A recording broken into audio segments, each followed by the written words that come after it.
ஜந்தர் மந்தரிலே 140 நாட்களுக்கும் மேலாக அவர்கள் அந்த பனியிலேயும் குளிரிலேயும் படுத்து கிடந்தார்கள்.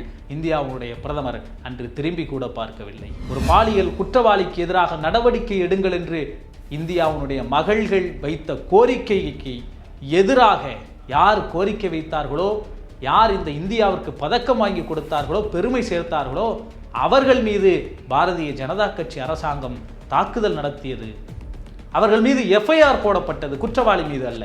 இந்த கோபம் நடந்து முடிந்த நாடாளுமன்ற தேர்தலில் 240 இடங்களில் சுருங்கி போன பாரதிய ஜனதா கட்சிக்கும் 400 இடங்களை பெறுவேர் என்று சொன்ன நரேந்திர மோடியின் கனவில் மண்ணை வாரி போட்ட இந்த வீராங்கனைகளுடைய போராட்டமும் பங்கிருக்கிறது என்பது பாரதிய ஜனதா கட்சிக்கு தெரியும். 3வது முறையாக மல்யுத்தத்திலே ஒலிம்பிக் போட்டியிலே பங்கெடுக்கிற பெருமையை பெறுகிறார். இது எவ்வளவு பெரிய சாதனை! அப்படிப்பட்ட சாதனைகளுக்கு சொந்தக்காரரை பதக்கம் வெல்ல வைப்பதை, உறுதிப்படுத்துவதை, அரையிறுதிக்கு முன்னேறுவதை பாராட்ட மனமில்லாத நரேந்திர மோடி அவர் தகுதி நீக்கம் செய்யப்பட்டார் என்கின்ற செய்தி வந்தவுடன் எனக்கு தெரிந்து இந்தியாவிலேயே பிரதமர் மோடி தான் முதலை கண்ணீரை முதலில் வெடித்திருப்பார். 6ஆம் தேதி விளையாடுகிற பொழுது 49.9 கிராம் எடையை மெயின்டைன் செய்தவர் ஒரு இரவுக்குள் 52 கிலோவாக மாறி இருக்கிறார். 100 கிராம் இடைவெளியிலே அவர் தகுதி நீக்கம் செய்யப்படுகிறார் என்பதெல்லாம் எவ்வளவு பெரிய அநீதியான விஷயங்கள். ஒலிம்பிக் போட்டியிலே பதக்கம் வெல்ல வேண்டியது இந்தியாவினுடைய மிகப்பெரிய பெருமை என்று கூட கருதாமல் எப்படியாவது வினேஷ் போகத் அந்த பதக்கத்தை வெல்லக்கூடாது என்பதிலே இந்த பாரதிய ஜனதா கட்சியினுடைய அரசாங்கம் தெளிவாக இருந்திருக்கிறது. வணக்கம். 140 கோடி இந்திய மக்களின் மிகப்பெரிய கனவு இந்திய அரசாங்கத்தின் சதியால் சிதைக்கப்பட்டிருக்கிறது. வினேஷ் போகாத் இன்று அறியப்பட்ட பெயர் அல்ல, இந்த மக்களால் மிகப்பெரிய அளவிலே கடந்த ஓராண்டுக்கு முன்பு பேசுபொருளாக்கப்பட்ட பெயர். அவர்கள் இந்த நாட்டிற்காக பதக்கங்களை வாங்கி குவித்து கொண்டிருந்தார்கள். இந்த நாட்டை பெருமைப்பட வைத்தார்கள். உலக அரங்கிலே தனக்கான அங்கீகாரத்தை, தன் தேசத்திற்கான அங்கீகாரத்தை உறுதி செய்து தந்தார்கள். ஆனால் இந்த அரசாங்கத்தின் அதிகாரிகளால், அதிகார பலம் உள்ளவர்களால் தங்களுக்கு இழைக்கப்பட்ட பாலியல் வன்கொடுமை அநீதிகளுக்கு எதிராக ரோட்டிலே இழுத்துச் செல்லப்பட்டார்கள். இந்த நாட்டினுடைய புதிய பாராளுமன்றம் அரசியலமைப்பை நிறுவக்கூடிய, அரசியலமைப்பை பாதுகாக்கக்கூடிய, கான்ஸ்டியூஷன் ஜனநாயகத்தின் அடிப்படையில் இயங்கக்கூடிய ஒரு நாட்டில் புதிய பாராளுமன்றம் ஒரு பக்கம் திறக்கப்படுகிற பொழுது இந்த ஜனநாயகத்தின் வெற்றியாக பார்க்கப்படுகிற, இந்த இந்தியாவினுடைய பெருமையாக பார்க்கப்படுகிற, இன்று இந்தியாவால் தோற்கடிக்கப்பட்டிருக்கிற வினேஷ் போகாத் போன்ற மல்யுத்த வீராங்கனைகள் நடு ரோட்டிலே தரதரவென்று காவல்துறையால் இழுத்து செல்லப்பட்டார்கள். அப்படிப்பட்ட பெரிய நெருக்கடிகளுக்கு பின்னால் இப்பொழுது பதக்கத்தை உறுதி செய்து இரவோடு இரவாக அவருடைய எடை 100 கிராம் கூடியது என்று சொல்லி மறுநாள் தகுதி நீக்கம் செய்யப்பட்டிருப்பது மிகப்பெரிய கேள்விக்குறியையும் சந்தேகங்களையும் எழுப்பி வருகிறது. கடந்த ஓராண்டுக்கு முன்னால் ஜனவரி 18ஆம் தேதி தொடங்கியது அந்த மிகப்பெரிய போராட்டம். இந்திய மல்யுத்த கூட்டமைப்பினுடைய தலைவராக இருந்த பிரிஜ் பூஷன் சரண் சிங், இந்த பெயர் அதிகாரமிக்க பெயர், பாரதிய ஜனதா கட்சியினுடைய மிக வலிமையான பெயர். இந்த பிரிஜ் பூஷன் சரண் சிங் தொடர்ந்து கிட்டத்தட்ட 6 முறை கிட்டத்தட்ட எம்பியாக பதவி வகித்தவர். பாரதிய ஜனதா கட்சியின் ஒரு அசைக்க முடியாத சக்தியாகவும், குறிப்பாக பிரதமர் மோடி அவர்களுக்கு மிக நெருக்கமான சக்தியாகவும் இருந்து வருகிறார். அதனால் இதுவரை அந்த பிரிஜ் பூஷனுக்கு எதிராக நரேந்திர மோடியால் எதுவுமே செய்ய முடியவில்லை. ஆனால் தன்னுடைய அதிகாரங்களை பயன்படுத்தி அந்த மல்யுத்த கூட்டமைப்பிலே இருக்கின்ற உறுப்பினர்களாக இருக்கிற இப்பொழுது வினேஷ் போகத், சாக்ஷி மாலிக், பஜ்ரங் புன்யா போன்றவர்கள் எல்லாம் மிகப்பெரிய அளவிலே மன உளைச்சலுக்கும், பெண்கள் பாலியல் ரீதியான வன்கொடுமைகளுக்கும், குறிப்பாக ஒரு போக்சோ வழக்கு கூட இதிலே சேர்க்கப்பட்டது. அந்த அளவுக்கு அங்கே இருக்கிற வீரர்களுக்கு இப்படிப்பட்ட தொல்லைகளை இந்த பிரிஜ் பூஷன் சரண் சிங் கொடுத்தார் என்று சொல்லி அவருக்கு எதிராக பாதிக்கப்பட்ட தங்களுக்கு நீதி வேண்டும் என்று சொல்லி போராட்டத்தை தொடங்கினார்கள். அந்த போராட்டம் டெல்லியிலே நடைபெற்றது. ஆனால் அவர்கள் மீது எந்த விதமான நடவடிக்கையும் பிரிஜ் பூஷனுக்கு எதிராக பாரதிய ஜனதா கட்சி எடுக்கவில்லை. இந்தியாவினுடைய மகள்களின் பக்கம் நிற்கிறேன் என்று சொல்லுகிற நரேந்திர மோடி வாயையே திறக்கவில்லை. 3 மாதங்கள் கழித்து அவர்கள் மீது நடவடிக்கை எடுப்பதாக சொன்னார்கள். ஆனால் எந்த நடவடிக்கையும் எடுக்காத போது அவர்கள் மீண்டும் போராட்டத்தில் குதித்தார்கள். ஜந்தர் மந்தரிலே 140 நாட்களுக்கு மேலாக அவர்கள் அந்த பனியிலேயும் குளிரிலேயும் படுத்து கிடந்தார்கள். இந்தியாவுடைய பிரதமர் அன்று திரும்பி கூட பார்க்கவில்லை. அப்படி படுத்து கிடந்தவர்கள் மீது தடியடி நடத்தப்பட்டது. அந்த தடியடிக்கு உள்ளானவர்களில் ஒருவர்தான் இந்த வினேஷ் போகத் அவர்கள். எதற்காக? தங்கள் மீது பாலியல் வன்கொடுமைகளை செய்த ஒரு பாலியல் குற்றவாளிக்கு எதிராக நடவடிக்கை எடுங்கள் என்று இந்தியாவுடைய மகள்கள் வைத்த கோரிக்கைக்கு எதிராக, அந்த கோரிக்கை வைத்ததற்காக யார் கோரிக்கை வைத்தார்களோ, யார் இந்த இந்தியாவிற்கு பதக்கம் வாங்கி கொடுத்தார்களோ, பெருமை சேர்த்தார்களோ, அவர்கள் மீது பாரதிய ஜனதா கட்சி அரசாங்கம் தாக்குதல் நடத்தியது. அவர்கள் மீது எஃப்ஐஆர் போடப்பட்டது, குற்றவாளி மீது அல்ல. உயர்நீதிமன்றம், உச்ச நீதிமன்றங்கள் சொன்ன பிறகுதான் விசாரணை கமிஷனையே அமைப்பதற்கு ஒப்புக்கொண்டார்கள். ஆனால் அந்த பிரிஜ்பூஷனுக்கு எதிராக போராடிய வினேஷ் போகத் உள்ளிட்டவர்கள் மீது எஃப்ஐஆர் போடப்பட்டது. இந்த கோபம் நடந்து முடிந்த நாடாளுமன்ற தேர்தலில் 240 இடங்களில் சுருங்கி போன பாரதிய ஜனதா கட்சிக்கும் 400 இடங்களை பெறுவேர் என்று சொன்ன நரேந்திர மோடியின் கனவில் மண்ணை வாரி போட்ட இந்த 240 என்ற எண்ணிக்கைக்கு பின்னால் இந்த வீராங்கனைகளுடைய போராட்டமும் பங்கிருக்கிறது என்பது பாரதிய ஜனதா கட்சிக்கு தெரியும், நரேந்திர மோடி அவர்களுக்கு தெரியும். குறிப்பாக பிரிஜ்பூஷன் சரண் சிங் மீது இதுவரை நடவடிக்கை எடுக்காதவர்கள் அவருடைய பையனுக்கு சீட்டை கொடுத்து அவரை மீண்டும் எம்பியாகவும் மாற்றியிருக்கிறார்கள். போராடி போராடி பார்த்த வினேஷ் புன்யா போன்றவர்கள், சாக்ஷி மாலிக் போன்றவர்கள் ஒரு கட்டத்தில் தங்களுடைய பதக்கங்களை எல்லாம் கங்கை ஆற்றிலே வீசுவதற்கு சென்றார்கள். நீதி கிடைக்கவில்லை. அதிலும் இறுதியாக நீங்கள் பார்த்தீர்கள் என்றால் இந்த இந்திய மல்யுத்த கூட்டமைப்பினுடைய தலைவராக அந்த பிரிஜ்பூஷனை நீக்கிவிட்டு புதியதாக நிர்வாகிகளை நியமிக்க வேண்டும் என்று உலக மல்யுத்த கூட்டமைப்பு அழுத்தம் கொடுத்தது.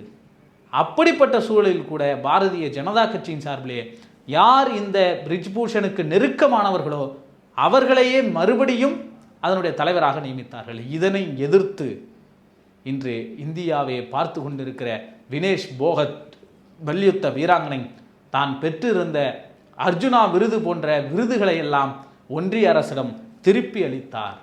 இதன் மீது இருந்த கோபம் இன்று இந்திய அரசாங்கத்தால் வெளிப்படுத்தப்பட்டிருக்கிறது என்பதுதான் உண்மை. 6ஆம் தேதி விளையாடுகிற பொழுது 49.9 கிராம் எடையை மெயின்டைன் செய்தவர் ஒரு இரவுக்குள் 52 கிலோவாக மாறியிருக்கிறார். 100 கிராம் இடைவெளியிலே அவர் தகுதி நீக்கம் செய்யப்படுகிறார் என்பதெல்லாம் எவ்வளவு பெரிய அநீதியான விஷயங்கள்.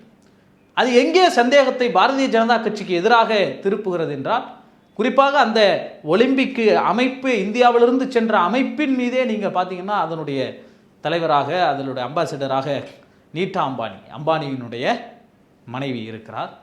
அதே நேரத்தில் பிடி உஷா பாரதிய ஜனதா கட்சியை சேர்ந்தவர். இதே வினேஷ் போகத் டெல்லியிலே போராடி கொண்டிருக்கிற பொழுது அவர்களுக்கு எதிரான கருத்தை தெரிவித்தார். அதன் பிறகு அது சர்ச்சையான பிறகு அவர்களை சென்று சமாதானப்படுத்துவதற்கு பாரதிய ஜனதா கட்சி சார்பிலே முயற்சித்தார். அவர் எப்படி வினேஷ் போகத்துக்கு ஆதரவாக இருக்க முடியும்? இந்த கேள்விகள் தான் சந்தேகங்களை எழுப்புகிறது. அவர் உலகின் மிகச்சிறந்த 82 முறை தோல்வியை காணாத, ஒரு முறை கூட தோல்வி காணாத ஜப்பானுடைய வீராங்கனை யுவா சுசுகியை தோற்கடிக்கிறார். இது எவ்வளவு பெரிய சாதனை! 3வது முறையாக மல்யுத்தத்திலே ஒலிம்பிக் போட்டியிலே பங்கெடுக்கிற பெருமையை பெறுகிறார். இது எவ்வளவு பெரிய சாதனை! அப்படிப்பட்ட சாதனைகளுக்கு சொந்தக்காரரை பதக்கம் வெல்ல வைப்பதை, உறுதிப்படுத்துவதை, அரையிறுதிக்கு முன்னேறுவதை பாராட்ட மனமில்லாத நரேந்திர மோடி அவர் தகுதி நீக்கம் செய்யப்பட்டார் என்கின்ற செய்தி வந்தவுடன் எனக்கு தெரிந்து இந்தியாவிலேயே பிரதமர் மோடி தான் முதலை கண்ணீரை முதலில் வடித்திருப்பார். என்னால் வார்த்தைகளால் சொல்ல முடியாத அளவுக்கு நான் வருத்தத்தில் இருக்கிறேன் என்று நரேந்திர மோடி பதிவை போடுகிறார். வார்த்தைகளால் சொல்ல முடியாத அளவுக்கு நான் மகிழ்ச்சி அடைந்திருக்கிறேன் என்று அவர் அரையிறுதிக்கு முன்னேறுகிற பொழுது அவரை வாழ்த்தவில்லை. எதிர்க்கட்சி தலைவர் திரு ராகுல் காந்தி அவர்கள் அவருடைய வாழ்த்து செய்தியிலே சொன்னார், பாரிஸிலே வினேஷ் போகத்தினுடைய வெற்றியின் குரல் டெல்லி வரை கேட்கிறது என்று சொன்னார். ஏனென்றால் வினேஷ் போகத் வெற்றி பெற்ற போது அவரை ரோட்டிலே தரதரவென்று இழுத்து சென்ற பாரதிய ஜனதா கட்சியினுடைய அந்த அதிகார வெறி பிடித்த அந்த திமிர்தனமான அடக்குமுறையின் படங்கள் இந்தியா முழுவதும் பரவலானது. ஒரு பக்கம் அந்த படங்கள், இன்னொரு பக்கம் அவர் வீழ்த்தி வெற்றி பெற்று இருக்கிற அந்த காட்சி. குறிப்பாக சரண்சிங் மீது ஏறி படுத்து அவர் வெற்றி கொள்ளுகிற அளவுக்கான படங்கள் இந்தியா முழுவதும் பறக்க தொடங்கியது. இயல்பாகவே அவர் அரையிறுதிக்கு நுழைந்த உடனேயே இந்தியா முழுவதும் நீங்கள் எவ்வளவோ ஒடுக்கினீர்கள், அடக்கினீர்கள், சரண்சிங்கை, பிரிஜ் பூஷனை பாதுகாத்தீர்கள், ஆனால் இப்பொழுது இவர் வெற்றி பெற்று உலக அரங்கில் நிற்கிற பொழுது உங்களுடைய அதிகாரத்துக்கு ஏற்பட்ட மிகப்பெரிய அடி என்று அது எடுத்து காட்டியது. அது இந்தியாவில் பேசுபொருளானது. எதிர்க்கட்சி தலைவர் பேசினார், மல்லிகார்ஜுன கார்கே பேசினார், அவரோடு சக விளையாட்டு வீரர்களாக இருந்து களத்தில் நின்ற பஜ்ரங் புன்யா போன்றவர்கள் பேசினார்கள். இது ஒருவேளை இந்த வினேஷ் போகத் அரையிறுதிக்கு முன்னேறியதாலேயே இவ்வளவு பெரிய வரவேற்பு இருக்கிறது என்றால், பாரதிய ஜனதா கட்சிக்கு எதிராக, பிரிஜ்பூஷன் சரண்சிங்க்கு எதிராக இவ்வளவு பெரிய பேசுபொருளாக மாறுகிறது என்றால், மக்கள் மத்தியிலே ஒரு ஆரவாரத்தை ஏற்படுத்துகிறது என்றால், அவர் பதக்கம் வென்றால் இப்போ இந்தியாவில் எவ்வளவு பெரிய நெருக்கடி ஏற்படும். அவருக்கு வாழ்த்து சொல்ல வேண்டிய நெருக்கடி பிரதமர் மோடிக்கு வந்துவிட்டால், பாரதிய ஜனதா கட்சிக்கு வந்துவிட்டால், அதனால்தான் ஒலிம்பிக் போட்டியிலே பதக்கம் வெல்ல வேண்டியது இந்தியாவினுடைய மிகப்பெரிய பெருமை என்று கூட கருதாமல், எப்படியாவது வினேஷ் போகத் அந்த பதக்கத்தை வெல்லக்கூடாது என்பதிலே இந்த பாரதிய ஜனதா கட்சியினுடைய அரசாங்கம் தெளிவாக இருந்திருக்கிறது. எடையை 100 கிராமை குறைப்பதற்கு நேரம் கேட்டு இருக்கலாம், அல்லது விளையாட முடியாது என்று சொல்லி வேறு வெள்ளி பதக்கத்தை உறுதி செஞ்சிருக்கலாம். இருந்த போதும் கூட அதை பெற்றுத்தர முடியாமல் பிடி உஷா போன்றவர்களுடைய சதிகள் அங்கே அம்பலமாகி இருக்கிறது. இன்று இந்தியா முழுவதும் பேச துவங்கி இருக்கிறார்கள். எதிர்க்கட்சி தலைவர் பேசுகிறார். நாடாளுமன்றத்தில் இன்னும் வேடிக்கையாக பாருங்கள், விளையாட்டுத்துறை அமைச்சராக இருக்கிற மன்சுக் மாண்டவியா சொல்லுகிறார், இந்த சம்பவத்திற்கு பதிலளித்து பேசுங்கள் என்று சொன்னால் நாங்கள் 70.45 லட்சம் ரூபாய் கிட்டத்தட்ட அவருக்கு செலவு செய்திருக்கிறோம் என்று. உடனடியாக அதுக்கு பதில் கொடுத்த காங்கிரஸ் எம்பி, நீங்கள் ஒன்றும் உங்கள் அப்பாவுடைய சொத்திலிருந்து கொடுக்கவில்லை என்று சொன்னார். அந்த அளவுக்கு மிக இழிவாக, கேவலமாக அவருக்கு நாங்கள் எவ்வளவு செலவு செய்திருக்கிறோம் என்கின்ற ஒரு தொகையை ஒரு விளையாட்டுத்துறை அமைச்சர் நாடாளுமன்றத்தில் சொல்லுகிறார் என்றால் இது எவ்வளவு பெரிய அலட்சிய போக்கு. இன்றைய தினம் நாடாளுமன்ற கூட்டத்தொடரிலே திரு மல்லிகார்ஜுன கார்கே அவர்கள், திரிணாமுல் காங்கிரஸை சேர்ந்த எம்பிக்கள் குரல் எழுப்பி இருக்கிறார்கள், பேச நேரம் கேட்டு இருக்கிறார்கள். ஆனால் ஜெகதீப் தங்கர் அதை நேரம் ஒதுக்கவில்லை. இதை பற்றி பேசுவதற்கு அவர்கள் வெளிநடப்பு செய்திருக்கிறார்கள். நேற்றைய தினமே மன்சுக் மாண்டவியா இந்த அளவுக்கு அந்த பொருளாதார அடிப்படையிலே நாங்கள் எவ்வளவு உதவி செய்தோம் என்று தொகையை சொன்னபோது இந்தியா கூட்டணியைச் சேர்ந்தவர்கள் நாடாளுமன்றத்தை வெளிநடப்பு செய்து எதிர்ப்பு தெரிவித்தார்கள். அந்த அளவுக்கு பாரதிய ஜனதா கட்சி இதை ஒரு மேம்போக்காக அணுகுகிறது. இந்தியாவிலே மிகப்பெரிய ஒரு கேள்விகள் எழும்பப்பட்டு கொண்டிருக்கிறது. அது என்ன மாதிரியான கேள்விகள் என்றால், பங்களாதேஷிலே நடந்தது இந்தியாவில் நடக்குமா? பாரதிய ஜனதா கட்சியை சேர்ந்த சுப்பிரமணிய சாமி சொல்லுகிறார், ஹரியானாவுடைய தலைவர்கள், காங்கிரஸ் தலைவர்கள் சொல்லுகிறார்கள், மத்திய பிரதேசத்தினுடைய காங்கிரஸ் தலைவர்கள் சொல்லுகிறார்கள். காங்கிரசினுடைய மூத்த தலைவர் குலாம் நபி ஆசாத் அவர் சொன்ன வார்த்தையும் இந்தியா முழுவதும் மிகப்பெரிய சலசலப்பை ஏற்படுத்தி வருகிறது. அவரும் சொல்லுகிறார், அருகே இருந்த பங்களாதேசத்திலே மக்கள் திரண்டு வந்து அந்த நாட்டினுடைய சர்வாதிகார பிரதமருக்கு எதிராக மிகப்பெரிய கிளர்ச்சி ஏற்பட்டு ஷேக் ஹசீனாவை நாட்டை விட்டு விரட்டி அடித்திருக்கிறார்கள். கடந்த 2 ஆண்டுகளுக்கு முன்னால் அது இலங்கையிலே ராஜபக்சேவுக்கு நடந்தது. மோடியினுடைய வீடும் அப்படி முற்றுகையிடப்படக்கூடிய நான் வரலாம் என்கின்ற செய்திகளை அவர்கள் பகிர்ந்து வருகிறார்கள். இப்படி வினேஷ் போகத் போன்ற விளையாட்டு வீரர்களுக்கு அவர்கள் செய்கிற அநீதிகள் இந்த மக்கள் பார்த்து கொண்டிருக்கிறார்கள், விளையாட்டு வீரர்கள் பார்த்து கொண்டிருக்கிறார்கள், இளைஞர்கள் பார்த்து கொண்டிருக்கிறார்கள். அவர்களிடத்தில் இது ஒரு கொந்தளிப்பை ஏற்படுத்தி கொண்டிருக்கிறது.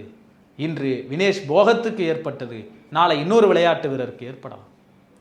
இதில் என்ன மிகப்பெரிய கேள்வி என்றால், இந்தியாவில் இருக்கின்ற மிகப்பெரிய பிரபலங்களாக, நட்சத்திரங்களாக கொண்டாடப்படுகிறவர்கள், பாராட்டப்படுகிறவர்கள், விளையாட்டுத் துறையிலே இருப்பவர்கள், சினிமா துறையிலே இருப்பவர்கள் யாருமே இதை பற்றி வாய் திறக்கவில்லை.